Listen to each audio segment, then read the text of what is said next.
É hora da entrevista do dia com Denise Campos de Toledo.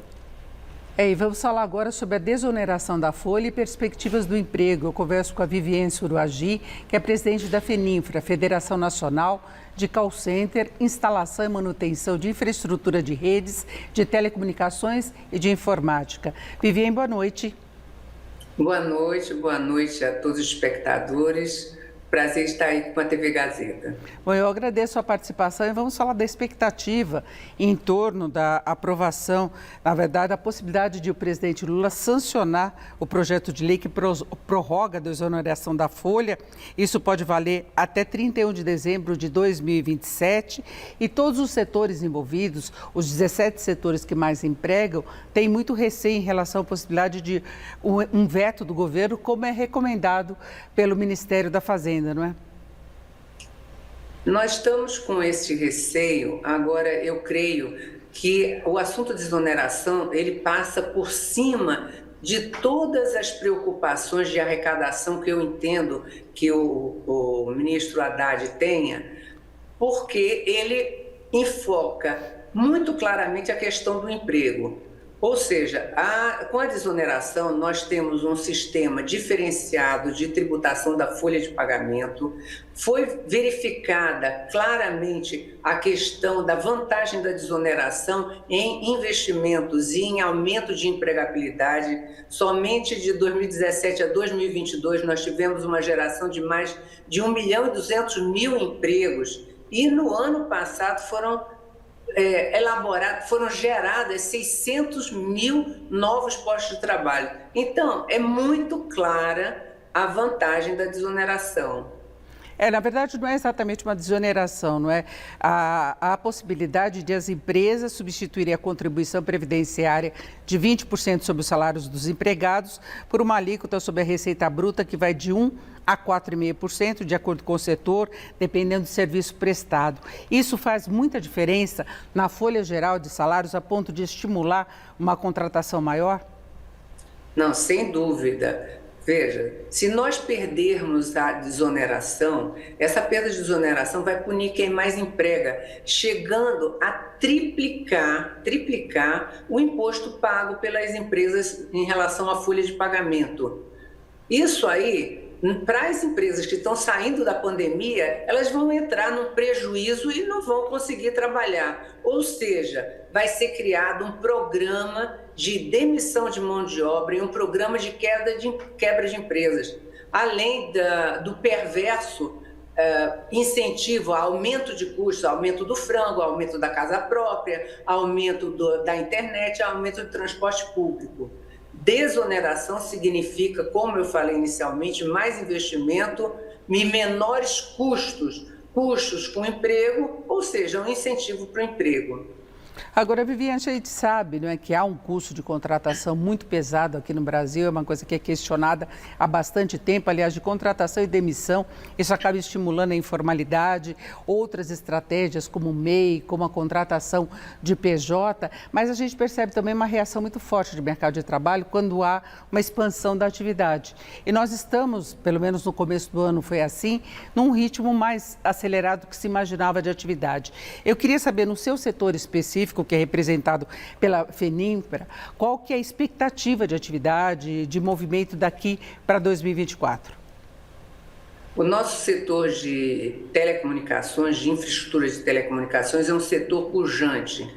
Nós vemos que os países mais desenvolvidos, eles procuram ser líderes em robótica, em manufatura de alta precisão, em computação nas nuvens, ou seja, conectividade é fundamental para todas as atividades.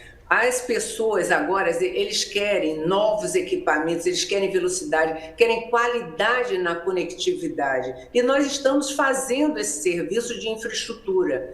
E mais, estamos na fase de implantação do 5G, onde novas velocidades e menor latência estarão presentes. Nós vamos conectar a indústria, vamos conectar a agricultura, vamos ter identificação facial de criminosos, vamos ter o carro conectado e diversos desenvolvimentos. Nós estamos a todo vapor. Nosso setor ele emprega aproximadamente 2,5 milhões de profissionais. Com a desoneração, nós vamos continuar essa empregabilidade muito forte. Agora, se nós perdermos essa desoneração, a previsão é de uma demissão de aproximadamente 400 mil trabalhadores em 2 anos. E é inadmissível. Metade da nossa mão de obra, ela é formada por jovens em primeiro emprego e mulheres que precisam de seguro, que precisam de saúde, que precisam de empregos. Ou seja, o maior programa social do país é emprego. E este emprego, ele é gerado e incentivado com a desoneração. Há uma preocupação tão grande que existe um movimento específico tratando dessa questão, é o movimento Desonera Brasil, que reúne os setores beneficiados, que vê o impacto de 8,9 milhões de empregos formais diretos, fora os indiretos, que são beneficiados pela desoneração, mas que tem um custo anual para o governo em termos de perda de receita da ordem de 9 bilhões, né? Olha, essa visão, de certa forma, eu não concordo com ela, porque desoneração, ela não significa renúncia fiscal, ela significa investimento, significa aquecimento da economia, significa aumento de arrecadação para o governo, né, através de arrecadação da Previdência, de imposto de renda, de FGTS, e menores custos sociais, como seguro-desemprego e auxílio emergencial. E como eu falei, o melhor programa social que existe é o emprego, reduzindo também a informalidade, a pejotização, com essa geração de novos postos de trabalho. Então, dizer que vai haver uma perda de arrecadação de 9 bilhões é o contrário. Alguns estudos demonstram que o ganho de arrecadação vai ser em torno de 30 bilhões, porque nós vamos ter mais investimento, nós vamos ter economia aquecida. E Viviane, qual é a expectativa do seu setor em relação à reforma tributária, da forma como está sendo discutida agora no Congresso?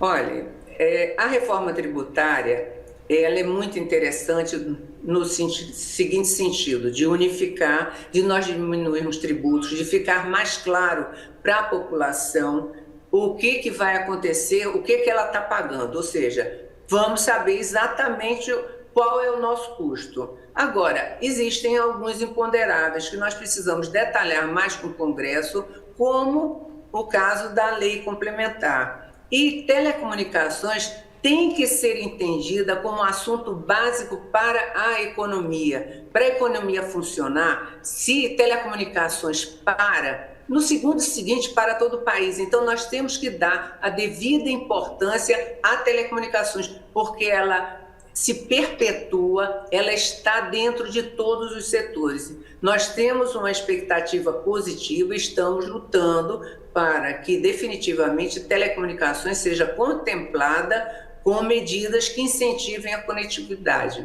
Porque é um setor, de qualquer modo, como você colocou, que vem num desenvolvimento muito grande, que tem uma demanda crescente. Então, quando se fala dessa possibilidade de desmonte de investimentos, é difícil a gente ver essa perspectiva exatamente pela demanda, pela importância que tem no contexto geral de desenvolvimento do país, não é?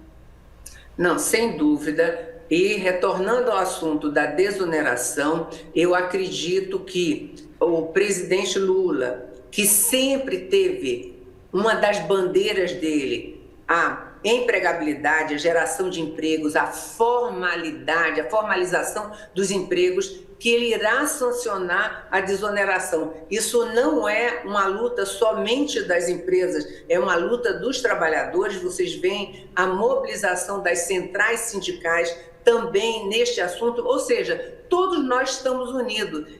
Esse foco sobre a desoneração, ele é debatido há 12 anos e todos os partidos, independentes de serem a favor do governo, contra o governo, este governo ou governos anteriores, eles são favoráveis à desoneração. Ora, então vamos sancionar imediatamente, porque nós precisamos definir nossos investimentos para o próximo ano.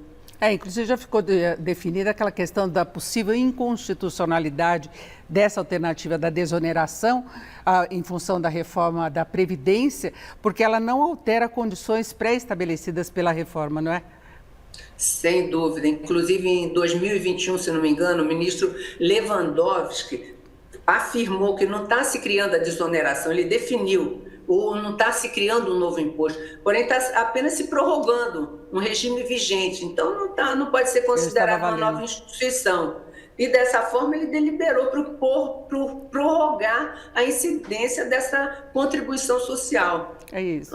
Que estava antes instituída. É o que eu agradeço muito a participação da Viviane Suragi, que é presidente da FENINFRA. Viviane, mais uma vez, obrigada, uma boa noite. Obrigada, sucesso para vocês, muito obrigada. Vocês.